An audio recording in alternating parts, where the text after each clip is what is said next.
देखिए नीरज, मुझे बहुत तकलीफ हो रही है जब उसमें सियासत की बातें लोग कर रहे हैं। किस पार्टी ने क्या कहा, कौन क्या कर रही, वो सब्जेक्ट नहीं है। सब्जेक्ट असली ये है कि जो लोग, मैं चश्मदीद हूँ और मेरी आंखों से पानी नहीं खून टपका था जब हमने यहाँ देखा था उन बच्चों को।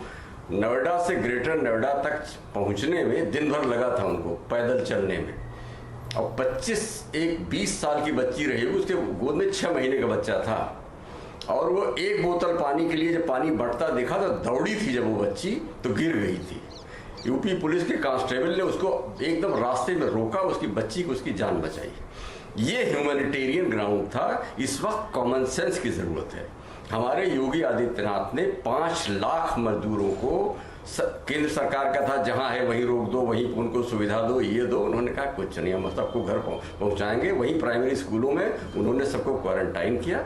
एक केस नहीं है जिसको कि कोई मामला हुआ, गरीब आदमी तक तो पहुंचा ही नहीं था।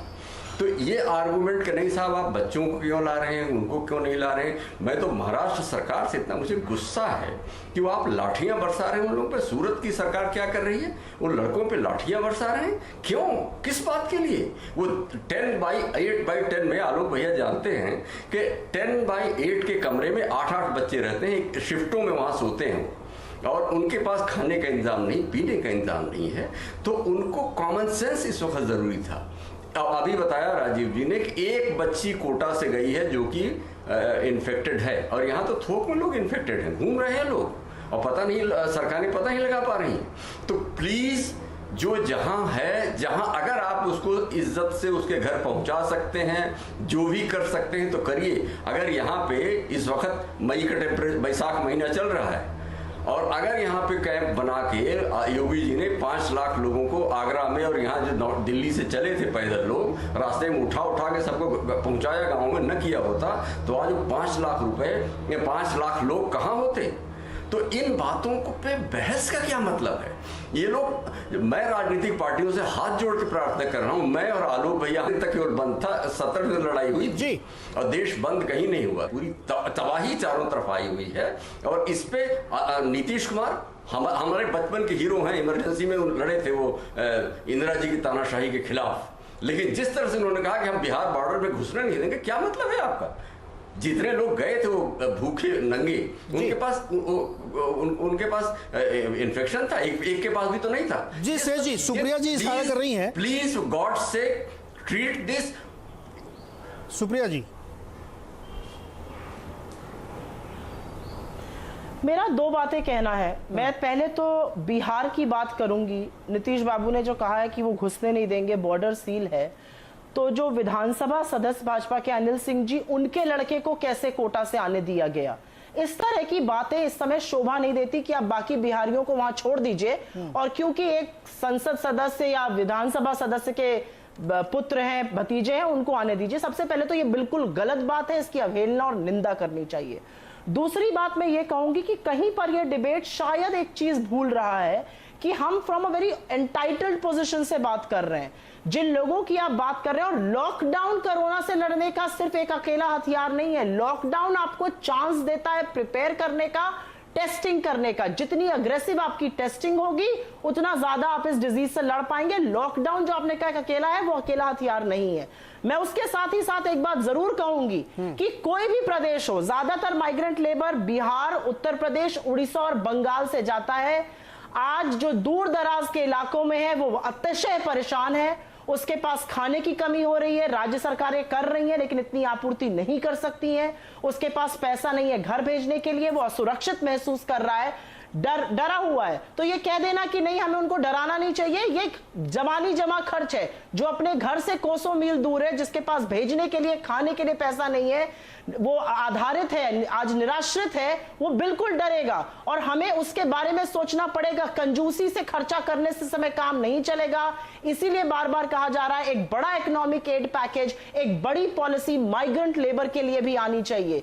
लॉकडाउन विद टेस्टिंग कारगर होगा, लेकिन माइग्रेंट लेबर को भूलकर आप कोई किसी चीज पर सफलता प्राप्त नहीं कर सकते। राजीव रंजन जी, आपकी तरफ 2 सवाल उछल के आए हैं। एक तो सुप्रिया जी ने अभी बोला, दूसरा शेष नायर जी भी कह रहे हैं कि बिहार सरकार बड़ी इनह्यूमन सी हो रही है कि वो जब नीतीश जी कहते हैं बॉर्डर नहीं खोलेंगे। और वो जो सुप्रिया जी जिक्र कर रही हैं, वो बता दूं नवादा के अनिल सिंह है, एमएलसी हैं, देखिए और अपने बेटे को कोटा से लेके आए हैं। हाँ नहीं, जी बोले। मैं उन्हीं के द्वारा उठाए गए सवाल पर राज्य सरकार का पक्ष आपको बता रहा हूं। जिस अधिकारी के द्वारा ये पास निर्गत किया गया था, कार्रवाई के आदेश दे दिए गए हैं, और बिहार में इस तरह के सवालों को लेकर के जिस समय कोटा से पहले भी कुछ छात्र वहाँ के प्रशासन के द्वारा ई पास जारी करने के बाद भेजे गए थे, उस समय हमारी सरकार ने उनको क्वारंटाइन करा करके अपने अपने जगहों पर भेजने के लिए विवश होकर के फैसला लिया। लेकिन ये कहा गया था, हमारे चीफ सेक्रेटरी ने राजस्थान सरकार को भी कहा था कि आप ई पास वहाँ से जारी न करें, उनके व्यवस्था में जो भी मदद कर सकते हैं आप वहीं करें, किसी को भी अभी मत भेजिए। और हमारा ये कहना है कि एक सवाल जिसको लेकर के राज्य सरकार ने बहुत ही कड़े फैसले के साथ ये बताया है कि आम और खास के लिए बिहार में कोई फर्क नहीं है।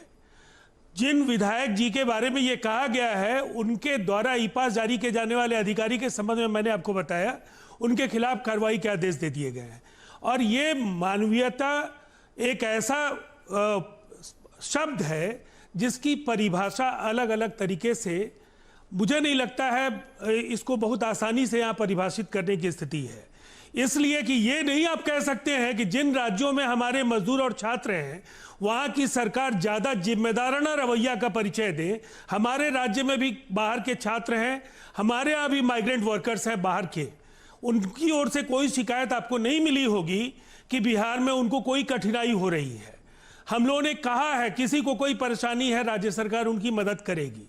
यही उम्मीद हम देश के अन्य राज्यों में भी कर रहे हैं कि उन्हें वहां अपने अपने राज्य में रहने वाले प्रवासी मजदूरों और छात्रों के साथ वही मानवीय चेहरा सामने रखना चाहिए। और हम सबों के बच्चे बाहर हैं। हम ठीक लॉकडाउन के 2 दिन पहले हमारी बेटी और हमारी पत्नी जहां थे वहां रुक गए और मैं चला आया था, और इस बीच वो वहां हैं वो लोग और हम लोग यहाँ हैं। कोई देखिए, ये एक ऐसी परिस्थिति है जो कहीं ना कहीं 100 वर्षों के बाद दुनिया को देखना पड़ा है, और इसके लिए कोई सरकार तैयार नहीं थी। शुरुआती अफरा तफरी के बाद बड़े फैसले लेने ही थे, और इसमें बहुतों को कष्ट हो रहा है, हम सबों को कष्ट हो रहा है। लेकिन इसके बाद भी कहीं ना कहीं हिंदुस्तान के जो आंकड़े हैं, आज अगर काफी हद तक कम्युनिटी ट्रांसमिशन के दौर में हम नहीं पहुंचे हैं, तो इसमें लॉकडाउन एकमात्र कारण हो या ना हो, लॉकडाउन की भूमिका महत्वपूर्ण है।